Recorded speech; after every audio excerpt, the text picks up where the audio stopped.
Hola, buenas noches. Como de costumbre, nosotros tratamos de incursionar en aquellos temas que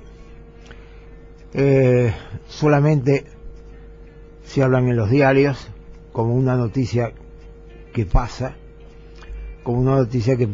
para los diarios, pero que tiene profundo significado en la vida de la sociedad, de la familia, de todo el entorno de quien comete un acto contra su propia vida. Esta noche hemos traído como invitado al profesor en psiquiatría infantil, llamada Psiquiatría, el doctor José García Riera, el doctor Damián Berseñasi, que es subsecretario académico de la Facultad de Medicina de Rosario.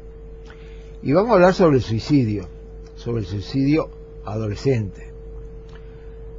Todos los suicidios son graves, pero a veces uno pensar que un adolescente se suicida cuando está comenzando la vida realmente es terrible desde todo punto de vista.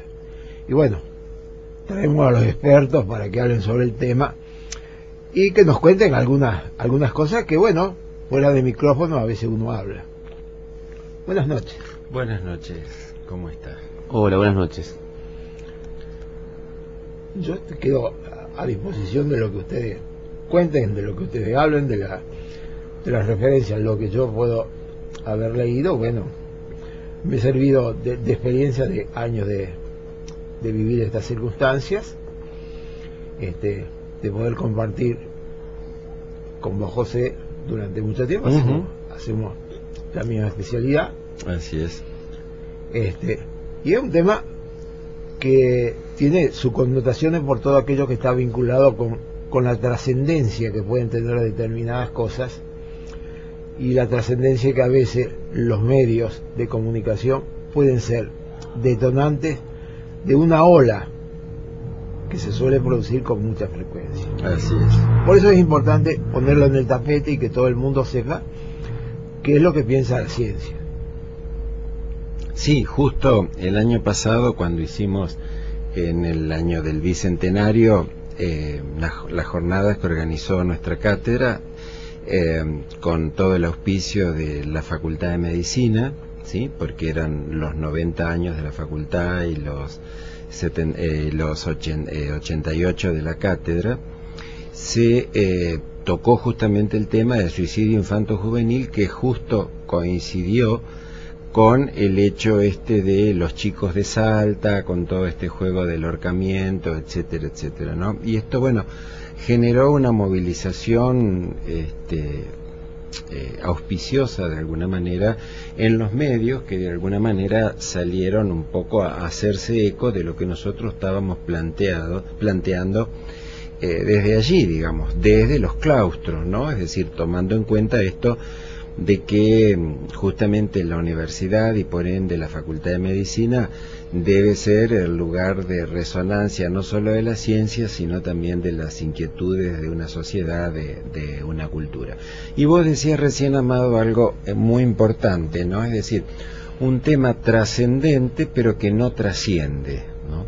Es decir que, bueno, yo siempre aclaro esto, es decir, si bien durante mucho tiempo se preconizó que de alguna manera, particularmente en los años 80, como tiene un alto porcentaje, particularmente en los jóvenes, de fenómeno de simpatía, que no quiere decir sonrisas necesariamente, sino que quiere decir llevar adelante una conducta semejante a la del otro, un poco se dosificó y en realidad prácticamente era un tema que no aparecía en los medios. Este tema vuelve a aparecer cuando alguien publica una estadística en que en la provincia de Santa Fe había prácticamente más casos de suicidio que de personas asesinadas por crímenes violentos, ¿no es cierto? Ahí aparece la noticia nuevamente. Pero, es decir, más allá de estos puntos focales que de alguna manera llaman la atención, el acto suicida está desde hace mucho tiempo instalado en nuestra sociedad y en todo el mundo. En todo el mundo. En lo que nosotros hablamos, ¿no es cierto?, sabemos, en lo que a nosotros nos corresponde, suele involucrar más en lo que es nuestro conocimiento a la población joven que a la población de adultos mayores, por ejemplo.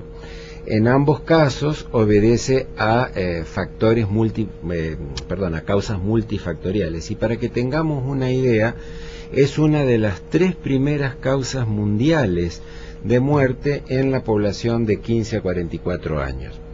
Tan es así que se ha declarado el 10 de septiembre, o se intenta por lo menos el 10 de septiembre, como fecha para ser declarado como el Día Mundial para la Prevención del Suicidio. Prácticamente la OMS, es decir, la Organización Mundial de la Salud, que es la que lleva todas las estadísticas de lo que ocurre en todo lo que sea salud en el mundo, advierte que se quitan la vida todos los años prácticamente 1 millón de personas. La Argentina no es una excepción en todo esto, y las últimas estadísticas que yo dispongo, si bien tendríamos que convocarlo para esto al doctor Basile, que él es un experto en suicidología infanto-juvenil en la Argentina, que de hecho es tan cuidadoso que ha hecho un mapa del suicidio por población, por provincia, etcétera, pero los datos que yo tengo, que están un poco desactualizados, pero para que tengamos una real dimensión, plantea que en el año 2007 en Argentina hubo 3.000 casos. Desde las ONG, desde diversas ONG, se le ha solicitado a las autoridades nacionales que de alguna manera se lanzaran campañas de prevención, que pongan en marcha un plan que de alguna manera contemple en forma unificada esta problemática, ¿no? Que bueno, esto es de alguna manera lo que estamos tratando de dar pie desde nuestra facultad, ¿no es cierto? Y lo hemos conversado muchas veces con el doctor Berseñasi, es decir, inclusive estamos trabajando en detecciones en la población estudiantil de algunos tipos de predictores. Y para que nos hagamos una idea casi sensacionalista del tema, es decir, prácticamente si uno lo hubiera escrito en prensa amarilla diría esto es amarillismo puro, pero no, es peor, es realismo puro. Entonces nos encontramos que si establecemos un promedio, cada 4 horas una persona en nuestro país se quita la vida, y 2 de cada 3 de esas muertes corresponden a chicos de entre 15 y 24 años. Algunos datos: en el 2008 en Neuquén se suicidaron 11 jóvenes entre 15 y 20 años. Es decir, todo un fenómeno para analizar y que quizás no ocupa la primera plana de los diarios, pero bueno, sí debe ocupar un primer lugar en todo lo que tiene que ver con nuestro hacer en la salud mental, y bueno, en aquello que de alguna manera también es la inquietud en la gestión actual en la Facultad de Medicina, ¿no? Uno se pone a pensar que evidentemente hay un intento de soslayar todo lo que sea estadística de las cosas que realmente suceden, y que mostrarían que una cierta indiferencia de todos los gobiernos, no le pongo nombre al gobierno, digo de todos los gobiernos, por tapar aquellas cosas que demostrarían que no hacemos tan buena prevención de la salud, y que es muy poco lo que se hace por evitar estas tasas. Claro, si uno mira las tasas en nuestro país y las compara con otros lugares del mundo, en realidad estamos bastante alejados, porque mirando una estadística yo vi que Cuba tiene una tasa mucho más alta que nosotros de suicidios, hablando de América Latina. Y uno piensa América Latina, y pensando en toda América, el segundo en estadística es Canadá, que ya uno no hablaría de situaciones socioeconómicas. El tercero es Estados Unidos. Nosotros estamos en el 5.º lugar. Uruguay estaba antes que nosotros, y donde el porcentaje de mujeres también era alto. Pero en el mundo, Rusia es el que tiene el más alto índice de suicidios, el 72% de suicidios. Le sigue Francia, Alemania, Suecia y Japón. Japón, que también tiene una altísima tasa de suicidio. Países industrializados, países que uno podría decir cómo pueden a esta altura tener una tasa de suicidios tan alta. Bueno, de todo eso queremos acercar. Quizás esto tenga un poco que ver, Amado, con el sentido que se le da a la vida en algunas sociedades, ¿no? Nosotros entendemos que no es casualidad que esas sociedades que se han acercado mucho más a privilegiar la idea del tener sobre la idea del ser, como dice Erich Fromm en varios de sus escritos, son sociedades que a la juventud particularmente le quitan expectativas, les quitan posibilidades de visualizar o visualizarse en futuro. Y nosotros lo hemos estado viendo con mucha preocupación desde la Facultad de Ciencias Médicas. Hemos estado, a partir básicamente de las actividades que se han generado desde la Cátedra de Psiquiatría Infanto-Juvenil, de Paidopsiquiatría, con la conducción del doctor García Riera y con todo el equipo que con él trabaja, hemos estado intentando que en la currícula médica esto empiece a discutirse, porque también hay algo que es real. Uno muchas veces no puede registrar lo que no está preparado para ver. Y nosotros durante muchos años hemos estado atravesados en nuestra formación profesional por una forma de entender la vida y de mirar a la salud también y a la enfermedad que no nos permitía ver algunas cuestiones, entre ellas las cuestiones vinculadas a la salud mental. Digo, yo no soy de los partidarios de hablar de salud mental o salud no mental, creo que la salud es algo integral, pero sí, específicamente al campo de trabajo de la psiquiatría infantil, particularmente la psiquiatría de adultos, han sido históricamente soslayados como actividades médicas. Y nosotros en la facultad hemos intentado construir y ser parte de un proceso que reivindique esta visión integral de la vida y de la salud, y por lo tanto empiece a poner más énfasis en aquellas cosas que claramente están determinando nuestros modos de vivir y por lo tanto nuestros modos de enfermar y de morir. Ya tenemos la tanda publicitaria. Mario Molina.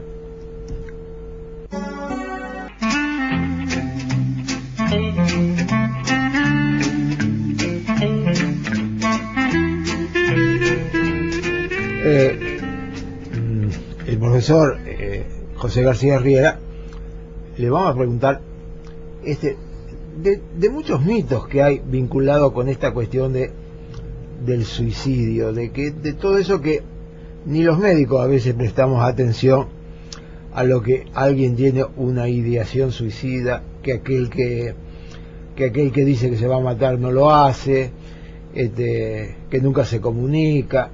¿Cuántas de esas cosas, José, se nos enseñan en la facultad y cuánto hace que se empiezan a enseñar o a darle el valor que tiene? Sí, podemos decir que ahora en realidad este tema, como otros temas, como mencionaba el profesor Berseñasi, están dándose integradamente.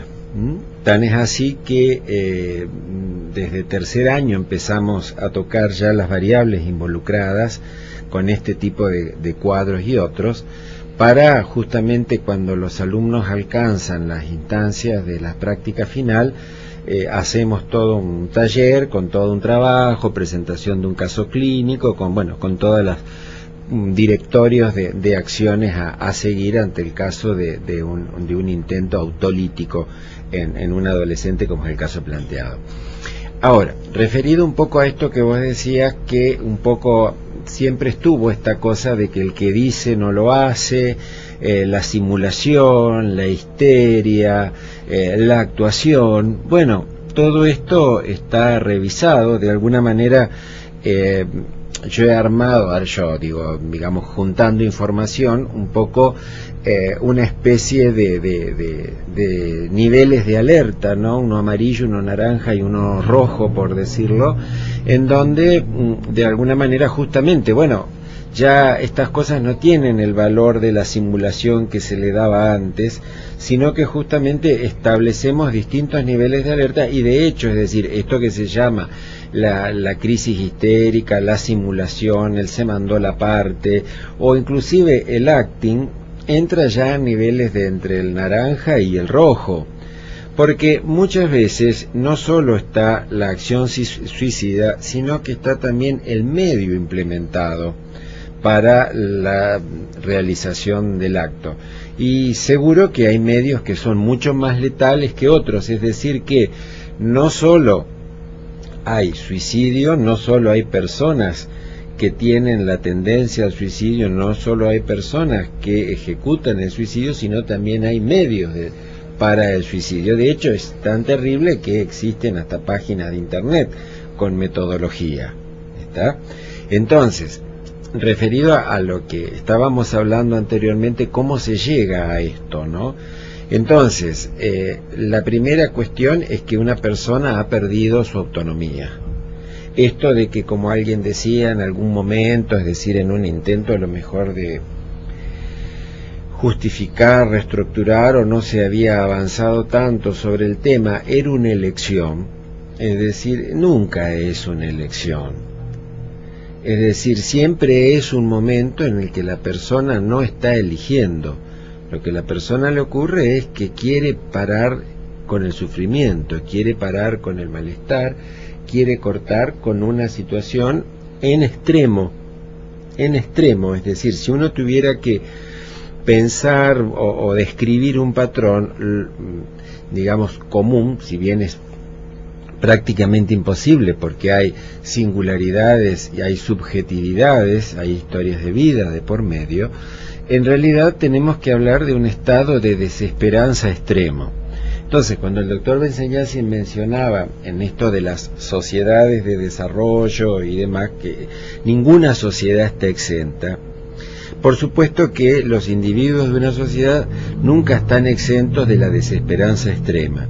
Después, ¿cuáles son los parámetros o los patrones por los cuales una sociedad en su cultura incluye determinados logros que no acceder a ellos plantea la situación de desesperanza extrema?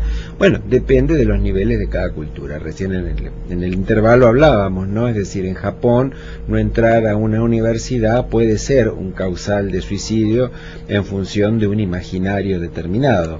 También puede serlo acá, está, como puede ser en otro lugar un estatus empresarial, está, o un quebranto empresarial, que lo puede ser en determinados lugares. Pero ¿qué es lo que ocurre?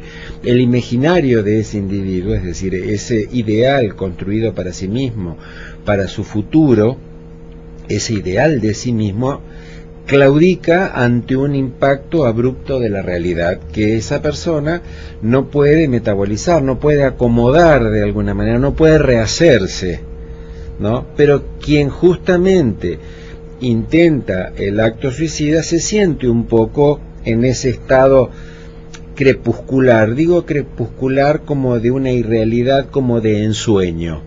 Quien haya tenido una de esas pesadillas en donde no se termina de despertar y a la vez sabe que es un sueño, pero a la vez está sintiendo la angustia como si no fuera sueño, eso es un estado crepuscular de alguna manera.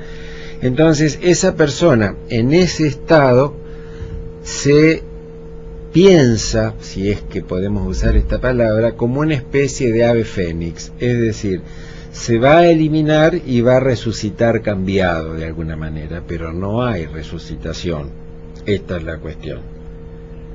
No hay resurrección, perdón, resucitación es otro término. La resurrección no está.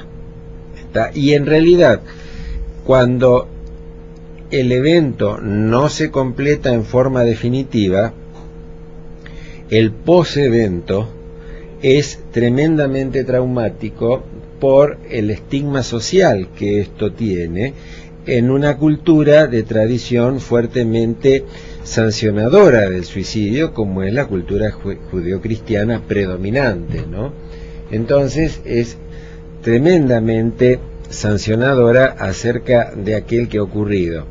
Es débil, es cobarde, no enfrentó, en fin, es todo lo que sigue, más la tremenda culpa de él, más la culpa de sus familiares, y si de alguna manera el hecho se ha concretado, en realidad el medio familiar queda fuertemente impactado y de alguna manera casi como abriendo una puerta indeseable, que es la de intentos en otros miembros de su familia. Entonces es importante la huella que esta acción de alguna manera deja no solo en la persona que lo padece en forma directa, sino en el entorno, ¿no? Ya están las noticias de las 10, de las 22 horas. Luego continuamos.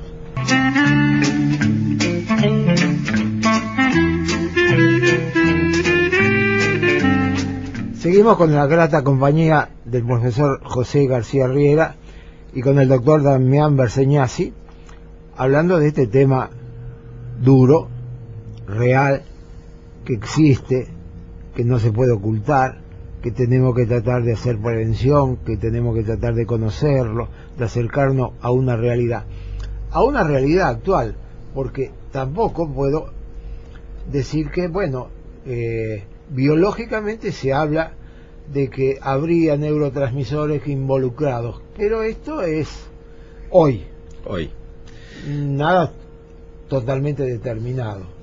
Hoy hablamos más de la sociedad, son indicios de alguna manera, es decir, que nos pueden orientar acerca de la mayor o la menor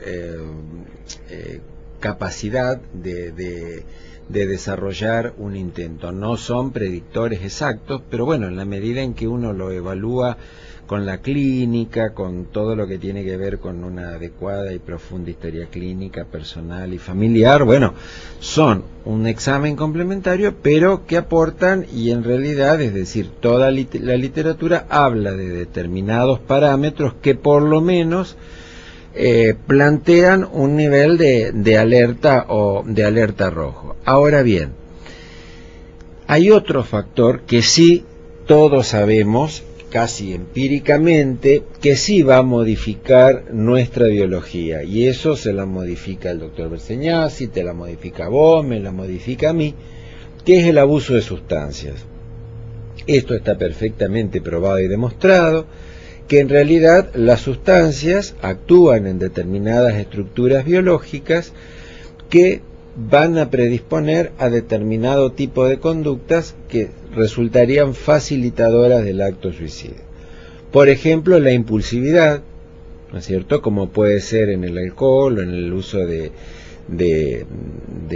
cocaína. La marihuana, cuando en realidad pone de manifiesto estructuras subyacentes que han permanecido compensadas, personalidades que han permanecido con anclajes en la realidad. La marihuana pone de manifiesto aspectos biológicos subyacentes que pueden llevar a una ruptura del contacto con la realidad. Los alucinógenos, por su percepción distorsionada de la realidad. Las anfetaminas, particularmente en el periodo de abstinencia, ¿sí?, es decir, en la depresión posanfetamínica, en la depresión postcocaínica.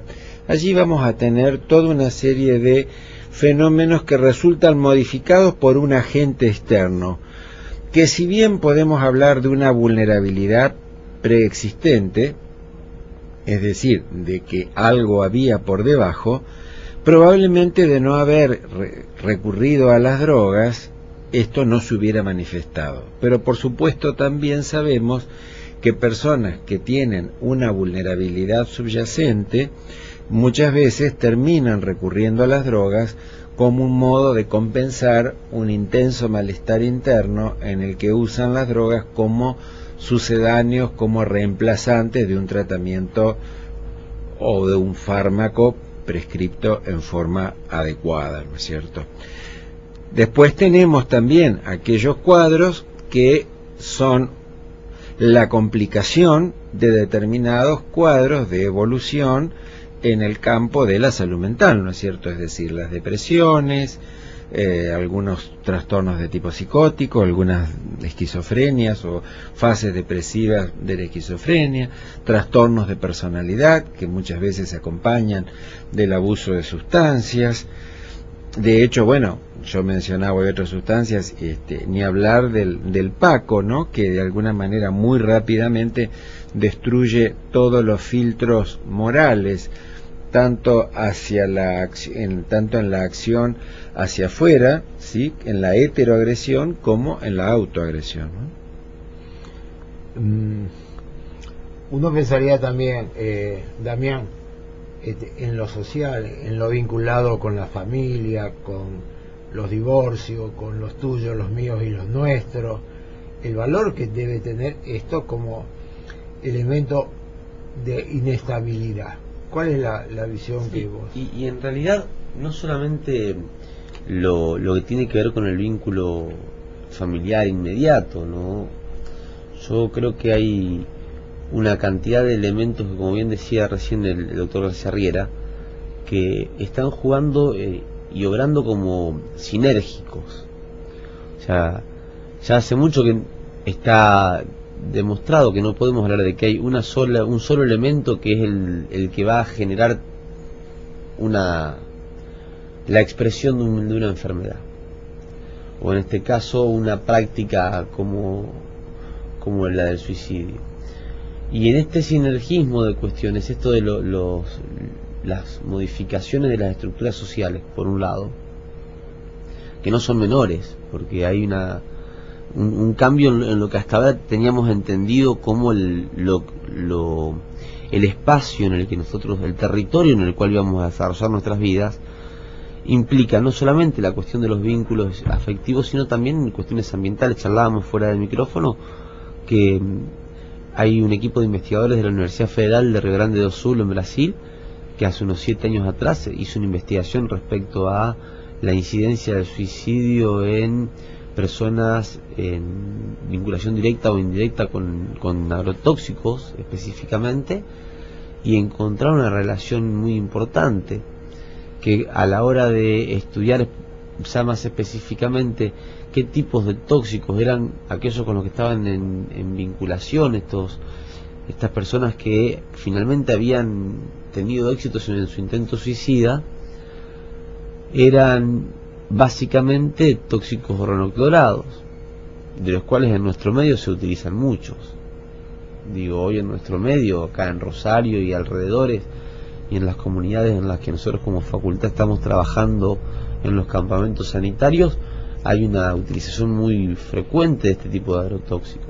Entonces uno no puede decir, es este elemento el que causa tal cosa. Uno puede decir, hay una cantidad de elementos que están obrando al mismo tiempo sobre los mismos sujetos de manera sinérgica, y que en algunos, claro, no en todos, pero en algunos tienen o ejercen la fuerza suficiente como para determinar y desencadenar ese tipo de prácticas. A nosotros eso nos preocupa, y como facultad básicamente nos preocupa que esto pueda estar ocurriéndonos hacia adentro, ¿no? Hacia los espacios de formación, en este caso nuestra facultad, en donde, como bien decía recién el profesor García Riera, muchos de nuestros jóvenes, que son un porcentaje importante de quienes tienen las prácticas suicidas en el total, pasan por la universidad pública. No son quizás la mayoría de los jóvenes, pero muchos pasan por allí.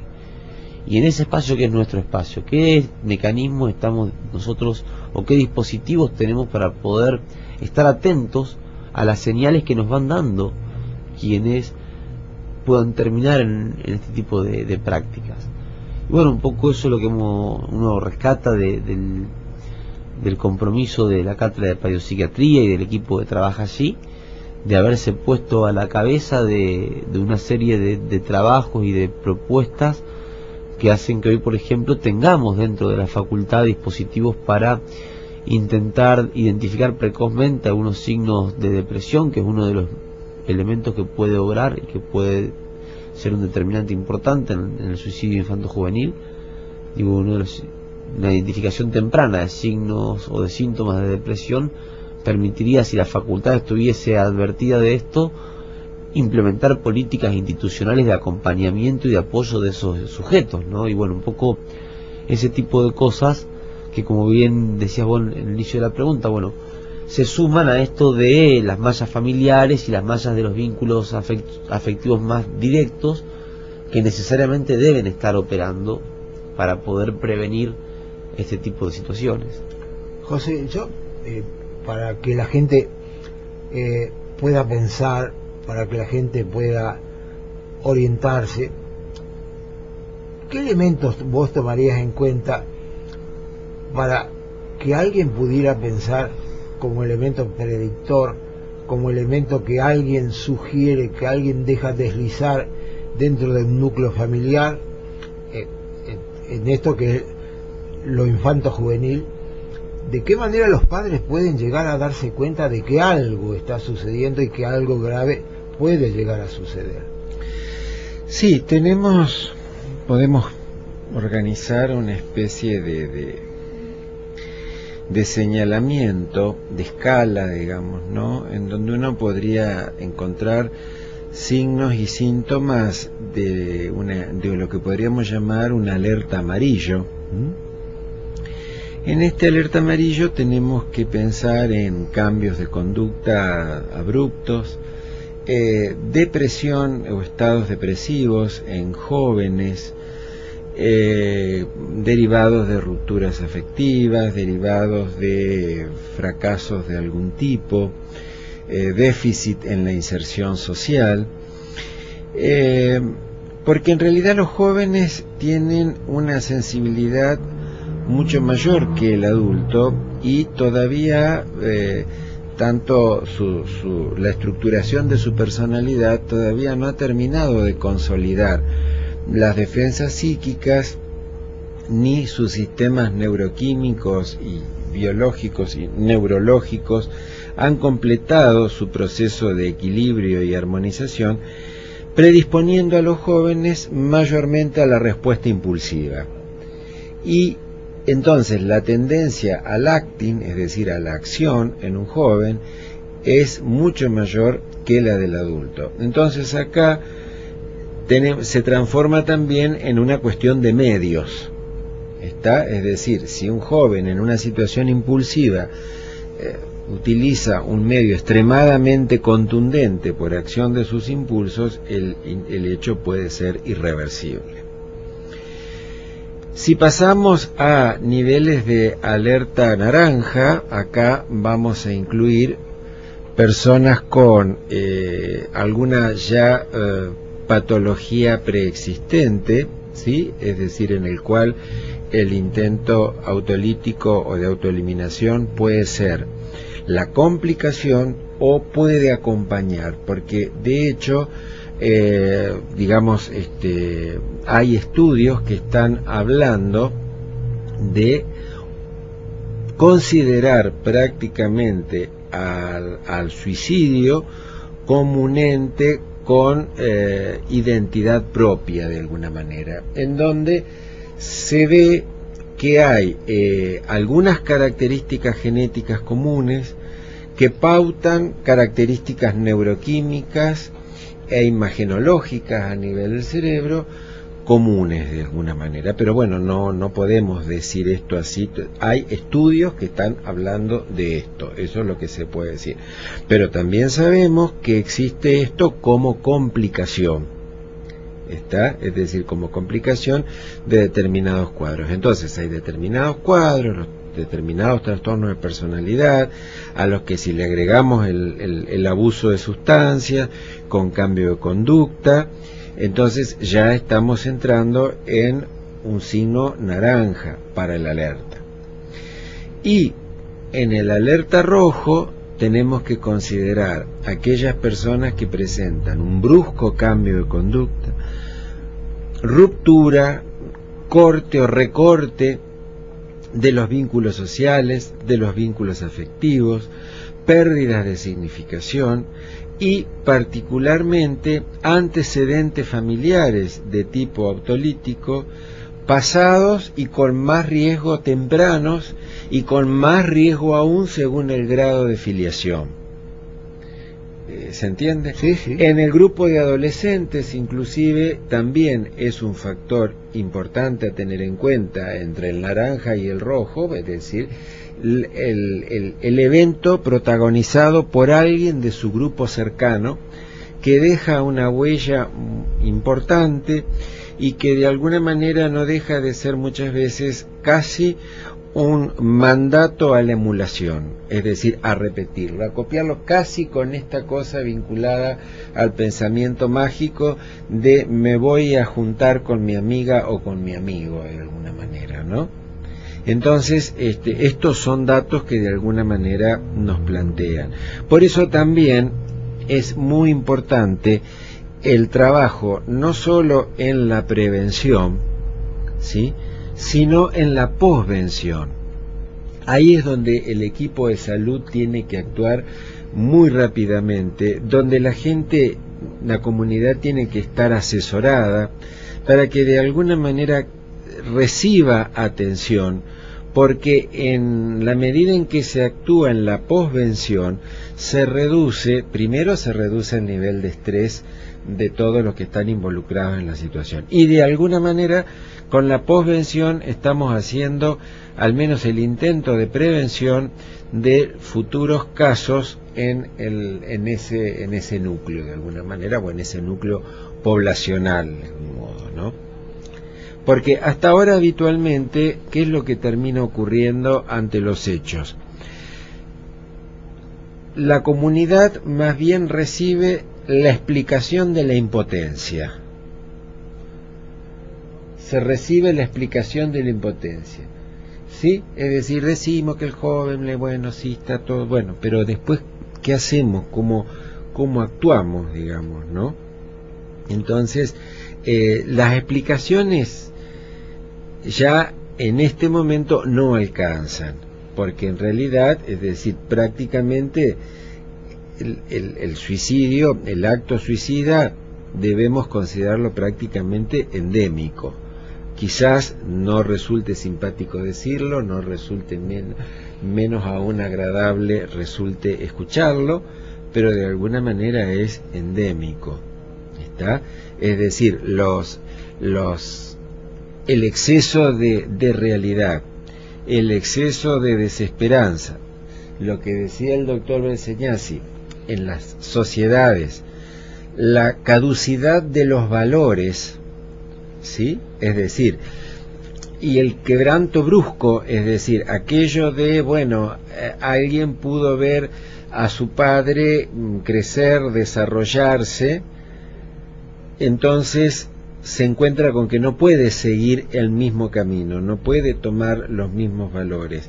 Abruptamente aquello para lo que fue educado o aquello que los adultos intentan transmitir han sufrido un quiebre abrupto. Entonces acá no es una sensación, es un estado en realidad de desesperanza vivenciado, en realidad puede tener salidas patológicas, digamos, el abuso de sustancias y bueno, todo lo que veníamos. Además, el hecho de que mucha gente tenga al alcance de sus manos, hoy por hoy mucha gente está armada y en las casas hay armas, es un elemento que además condiciona muchas veces los episodios que uno termina leyendo o que se tapan en los medios. Sí, en realidad el arma es un elemento, pero los elementos más inverosímiles pueden en realidad resultar de letales. Sí, pero esta facilidad con la cual uno puede acceder a una herramienta que es claramente identificada con una herramienta que no construye nada más que muerte, digamos, también tiene que ver desde lo simbólico, ¿no? Tiene mucho que ver con esta construcción del imaginario del que hablaba el doctor García Herrera recién, ¿no? Esto de esta pérdida de sentido, de significados, y bueno, en función de eso también... de la representación de las cosas, de alguna manera, ¿no? Es esto, ¿no? Tal cual. Yo creo que va a ser importante estar en contacto, volver a repetir este tema, volver a profundizarlo. Ya casi la hora se nos ha volado. Es un tema que da para mucho más, hay que hablarlo mucho más, hay que tratar de que todo el mundo tenga conciencia de estas cosas, de que la afectividad en la vida sirve y es un elemento sustancial del cual uno puede prenderse en la adversidad, que mientras haya un afecto uno siempre tiene donde refugiarse. La sociedad hoy está muy individualizada, cada uno mira para su ombligo y nada más, y entonces nos olvidamos del otro. Yo creo que vale la pena que la facultad, la cátedra, tratemos de llevar esto a repetirlo, a aclararlo, a concientizar a la gente de estas eventualidades de lo que significa el suicidio, de un lugar de donde no se vuelve y donde deja un dolor irreparable.